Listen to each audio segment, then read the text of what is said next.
Hey, good morning once again, options traders. Well, I just got done speaking with one of the traders in our group who kind of got stuck in a credit spread at expiration. And so I thought this might be a good topic that would help the rest of the group.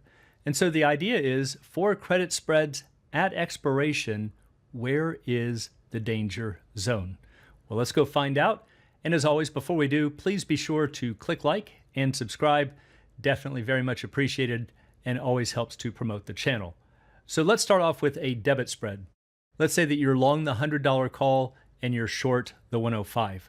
So remember from some of our pricing principles classes that option prices for the calls get more valuable as we move to lower strikes and less valuable as we move to higher strikes. So whenever you have a debit spread, notice that you own the lower strike call. And so you own the more controlling option. Now, if this were a put spread, it would be the opposite. You would own the higher strike put and again would still own the more controlling option.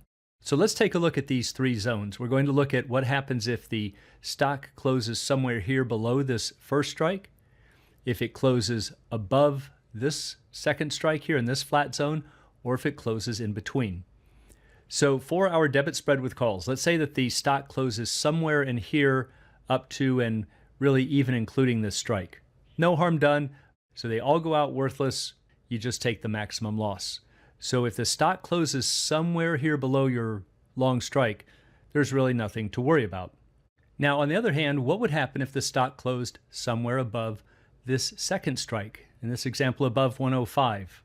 Well, now both options are in the money, right? The stock is up here, let's say maybe at 106. The $100 call is in the money, the 105 call is in the money. So now if you do nothing at expiration, both options are going to go through auto X or auto exercise.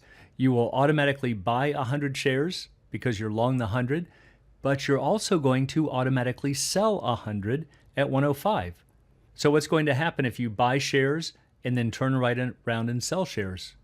They're just going to be flat. You're just going to be left with the $5 difference in strikes in cash.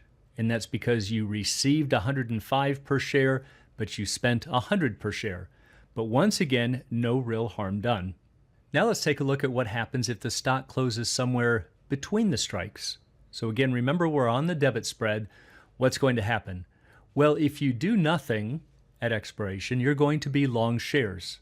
And that's because you'll go through auto exercise, you're long the 100, but notice that the 105 will not go through auto X. It's not going to trigger a sale of those shares. You're just going to be long the stock. However, this really isn't necessarily a problem either. Why? Because you own the more valuable option. You always have the right to call your broker and say, yeah, I noticed that this $100 call expired in the money, but you know what? I don't want to exercise it. Now, of course, that means you'll lose any intrinsic value, but it's not really a big risk. Of course, that means this should have been closed out just before expiration. But what we're doing is assuming that you've gone into the expiration bell. So another thing you can do is to exercise and cover. So if the stock is somewhere in between here, you know you're going to go through auto exercise, you could just place an order to sell 100 shares in the after hours, and that will of course flatten once you go through auto X. So the point to understand is that for a debit spread, no matter where the stock price closes, it's not really a risk. Yeah, there's some steps that you might have to take, such as calling the broker if the stock is somewhere between the strikes, but it's not going to pose any kind of a surprise or an unwanted surprise. But notice when you're dealing with credit spreads, that is no longer true. So let's look at this same spread with the puts. So we're long the 100 put, short the 105. It's still bullish. We've talked about that before. You're buying the low strike, selling the high strike. Whether you're buying calls or puts, if you're buying low, selling high, it's bullish. But remember, for the puts, they become more valuable as the strike prices become higher. And that's because it's giving you the right to sell for a higher price. Put options become less valuable as the strikes move in this direction. So look what's happening. When you use a credit spread, you are selling the more valuable strike. And so this can cause some potential problems.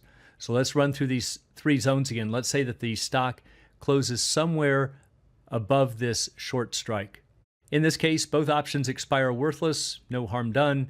You just go out with the maximum gain. So what if, on the other hand, the stock closes below this lowest strike?